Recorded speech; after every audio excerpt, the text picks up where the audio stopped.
ഇത് നവംബർ കിട്ടിയത് പിന്നെ കൊച്ചുകൂടെ താമസിക്കുന്നത് നവംബറിലെ പെൻഷൻ കിട്ടിയത്. അത് കഴിഞ്ഞ് അപ്പോൾ 1 മാസത്തെ പെൻഷനും കൂടെ കിട്ടി. ഞാൻ പറയുന്നത് നീ കേട്ടെ, നീ പിന്നെ കൊച്ചുമോൾ താമസിക്കുന്ന ചെന്നപ്പോൾ 1 പെൻഷൻ കിട്ടി നവംബറിലെ പെൻഷൻ കിട്ടി. അത് കഴിഞ്ഞ് 1 പെൻഷനും കൂടെ കൊച്ചുമോൾ താമസിക്കുന്ന വീട്ടിൽ നിന്ന് കൊണ്ടു തന്നെ ഡിസംബറിൽ. നീ കിട്ടിയില്ലെന്ന് പറയണ്ട, നിനക്ക് ഓർമ്മയില്ലായിരിക്കും. പക്ഷേ ഞാൻ ഇതെല്ലാം ചോദിച്ചറിഞ്ഞാൽ ഞാൻ ഈ പറയുന്നത്. നിനക്ക് ഡിസംബറിലും കിട്ടി. നിനക്ക് കൊച്ചുമോളെടുക്കാൻ പോയതിന് ശേഷം നിനക്ക് നവംബറിലും ഡിസംബറിലും അവിടെ വെച്ചാണ് പൈസ കിട്ടുന്നത്. കൊച്ചുമോളെ വീട്ടിൽ വെച്ചാൽ കിട്ടി. നിനക്ക് ഡിസംബറിലെ കിട്ടി. പിന്നെ നീ എന്താ നല്ലൂക്കാലായി അവിടെയൊക്കെ കൊണ്ടുപോയിട്ട് അവർ തിരിച്ചു വന്ന ഡിസംബറിലെ പെൻഷനാ.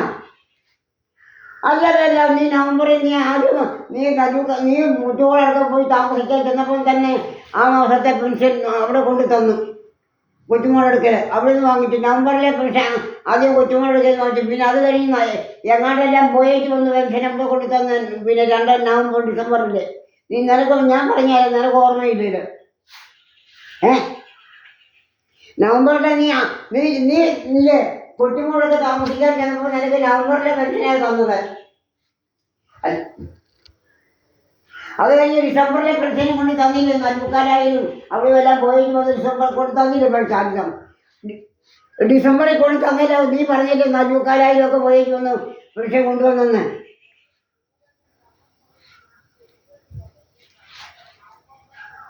കിട്ടിയില്ലേ വാങ്ങിക്കണ്ട. ഞങ്ങൾക്ക് അല്ലേ എന്നെ ഒരു കാര്യം ചെയ്യണം. പെൻഷൻ കിട്ടുമ്പോഴേ എഴുതിയിടുന്ന ഓർമ്മയില്ലാത്തവരെ. നവംബറിലേയും കിട്ടി, ഡിസംബറിലേയും നിനക്ക് കിട്ടി, നിനക്ക് ഓർമ്മയില്ലേ. ഇനി ഞാൻ ഒരു കാര്യം പറയാം. പെൻഷൻ കിട്ടുമ്പോൾ ഇന്ന ദിവസം പെൻഷൻ കിട്ടിയെന്ന് എഴുതിയിടണം, ഏത് മാസത്തെയാണെന്ന്. ഇത്ര ഓർമ്മയില്ലാത്തവർ ചെയ്യേണ്ട ആളാ. പിന്നെ ആര് വാങ്ങിച്ചതിൻ്റെ പെൻഷൻ എന്തുവാ? കൊണ്ട് തന്നു. പോസ്റ്റ് ഓഫീസിൽ നിന്ന് നല്ലൂക്കാലായാലും മറ്റിടത്തും മറിക്കലും ഒക്കെ പോയിട്ട് വന്ന് കൊണ്ട് തന്നു ഡിസംബറിൽ.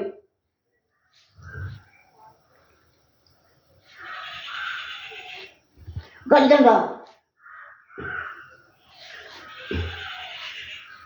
ഞാൻ തവണ കിട്ടിയില്ല. എഴുതിയിടണം പെൻഷൻ ഏതൊക്കെ മാസത്തെ കിട്ടുന്നത്. കിട്ടുമ്പോൾ എഴുതി വെക്കണം.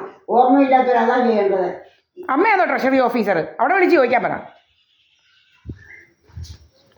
രാവിലെ വിളിക്കുക ഡ്രാമയുമായിട്ട്. പെൺപിള്ളയ്ക്ക് വേറെ ജോലിയൊന്നുമില്ല. രാവിലെ വിളി തുടങ്ങും. പെൺപിള്ളയ്ക്ക് പ്രാന്താ.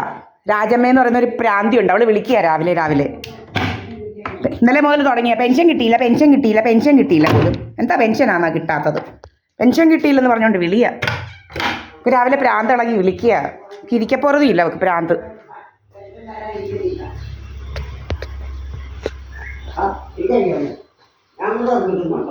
അമ്മ പോയി കുളിക്കാനൊക്കെ നോക്കമ്മേ.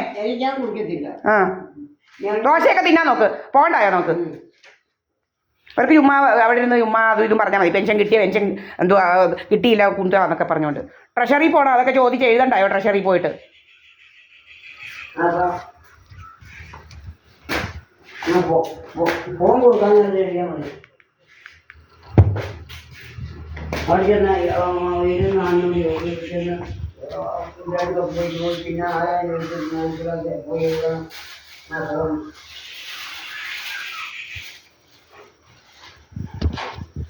I'm here inside my house, Sahadeva Mandir, Temple, Bio Maverikira. I'm with my mother. You have seen my mother, and here I am. Okay. പട്ട് വിളിക്കുക രാവിലെ. This is 323 SNDP. Today we will be going to the treasury for taking the pension of my mother actually, not for anything else actually. Okay, these criminals will create nasty stories. Kayangulam sub treasury, there we are going. Okay, I will upload after reaching there also, and these criminals will be creating nasty stories. Not at all right actually. Okay, my mother can't walk. 88-year-old lady hai, so I will be calling an auto, and we will be going in auto actually to the sub treasury Kayangulam, not anywhere else.